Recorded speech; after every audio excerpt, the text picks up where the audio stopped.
Hello guys, in today's video we're going to check out the best studio monitors in 2021. I made this list based on my personal opinion and I tried to list them based on their price, quality, durability and more. If you want to see their price and find out more information about them, you can check out the links in the description below. Let's get started. Number 5. PreSonus ERAS E3.5. Best under $100. A relative newcomer to the studio monitor market, PreSonus' debut came in 2013 with the release of the ERAS E5 and E8 models, both of which immediately gained a reputation for offering exceptional value for money. Both have now been upgraded to improved XT models, but the range has also expanded downwards in the form of the ERAS E3.5. As the name suggests, the ERAS 3.5 is a two-way design with a 3.5-inch woofer, which might seem too small to offer sufficient low end, especially for bass-heavy dance music, but the ERAS does a respectable job, offering a frequency response that extends down to 80 Hz before rolling off. While it's impossible for a driver of this size to match the punch and depth of a larger cone, the ERAS 3.5 provides just enough bass clarity to give an overall impression of your low-end mix. There was a time not so long ago when studio monitors at these very low price points would be bordering on unusable, but the ERAS range proves that it's now more than possible to buy clear and surprisingly accurate entry-level monitors. They're definitely not the last word in sonic accuracy, of course, but for a tiny affordable option, they're more than capable. Number 4. Yamaha HS5. Best for the money. One of the best-known names in audio equipment, Yamaha always deliver great quality. When it comes to the Yamaha HS5, you can rely on them to deliver a great sonic platform. Although the Yamaha HS5 doesn't feature added treble or bass frequencies, this isn't a design flaw.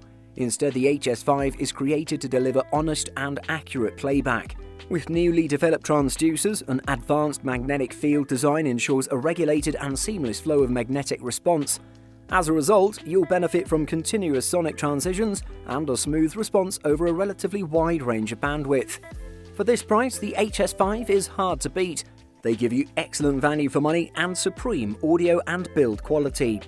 Also, the Yamaha HS5 is directly related to the legendary Yamaha NS10. I can guarantee that these speakers are the best you can get at this price range. They're very clear and accurate in the highs and mids. They lack in the low end, but this should not come as a surprise considering their size. That said, if you don't produce bass-intensive music, buy them. If you do need the extra bass, opt for a larger monitor such as the 7-inch one, or combine the HS5 with a subwoofer. The mixing engineers out there will be happy to know that the HS5 has an EQ selection on the back. This allows you to improve your mixes by emulating how small speakers sound. Number 3. JBL 305P. Best mid-range option. People might be quick to judge the JBL 305P Mark II because the monitors don't look great. The glossy finish gives them a slightly cheap and outdated look, but the sound that comes out of them tells a different story. The Mark II series features a new enclosure material which is an upgrade over the previous model that had a plastic enclosure. The new enclosure reduces resonance and improves response. The JBL 305P Mark II's strong point is its sound quality, which many consider as incredible when considering its price point.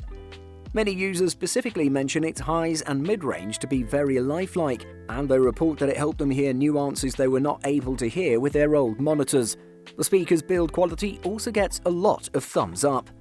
What makes these budget speakers different is that they leverage technology from JBL's high-end Pro Studio speakers.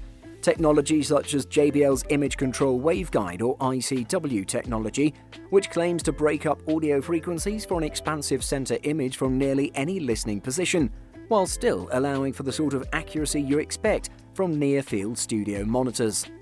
The sound produced by the JBL 305P Mark II is good, almost too good. This means that when mixing, you'll tend to think things sound better than they actually do, so that is something you should keep in mind. Number 2. Yamaha HS8. Best runner-up. The Yamaha HS8 studio monitor is one of the very best studio monitors made by one of the best companies in the music gear business. Accuracy is the most important thing you want from a studio monitor, and this beast by Yamaha is all about accuracy. Anyone shopping for speakers needs this range of Yamahas on their list.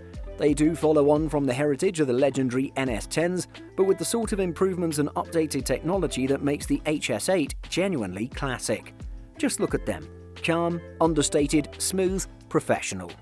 The HS8 is the larger of the range and slightly imposing, but for the larger room, these are going to rock, or dance, or jazz, or whatever genre you're playing with.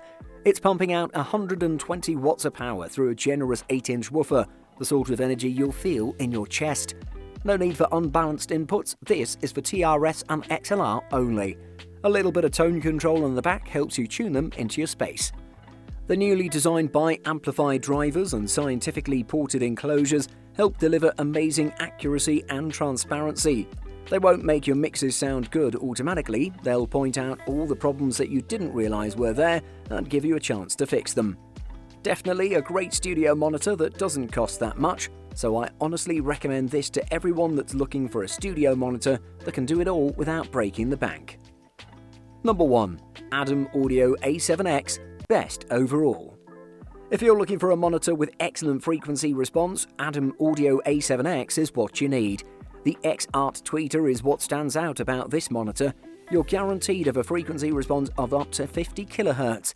Also, the X-Art tweeter has high efficiency and high maximum sound pressure levels. Designed with a 7-inch mid-woofer, the lower frequencies are perfectly integrated. The monitor is designed with a much bigger voice coil compared to its predecessors. The mid-woofer and the voice coil combine to give you a crisp sound that's distortion-free. Each driver has its own dedicated amplifier. The X-Art tweeter is powered by a 50-watt amplifier, while the mid-woofer is driven by a 100-watt pulse-width modulation amplifier. The power switch and volume control buttons are on the front panel. On the rear panel are several additional controls, including the high frequencies control button. The Adam Audio A7X is made with rare earth magnets and high diaphragm foils. You are therefore assured of reliability and enhanced performance. The state-of-the-art monitor is designed with modern materials that continually elevate the loudspeaker components. The compact design of the monitor makes it easy to use in your studio. The color combination of the monitor is attractive and will catch your eye. If you're looking for a fatigue-free working environment in your studio, this monitor is an excellent choice. With a transmission range of 42 Hz to 50 kHz, you're sure that this monitor won't hurt your ear. Think of these monitors as a long-term investment for your home studio, much like the instruments, synthesizers, samplers, laptops, and DAWs you regularly use. In this sense, the A7X, like any monitors, will become an essential aspect or ingredient of your sound. Buying guide. What makes a good monitor? A good set of monitors should offer a number of qualities, including a wide frequency range which can reproduce both high-end and low-end sounds without distortion. Built-in amps, generally referred to as active monitors, which remove the need for an external amp and a flat sound free of the altering effects of room ambience.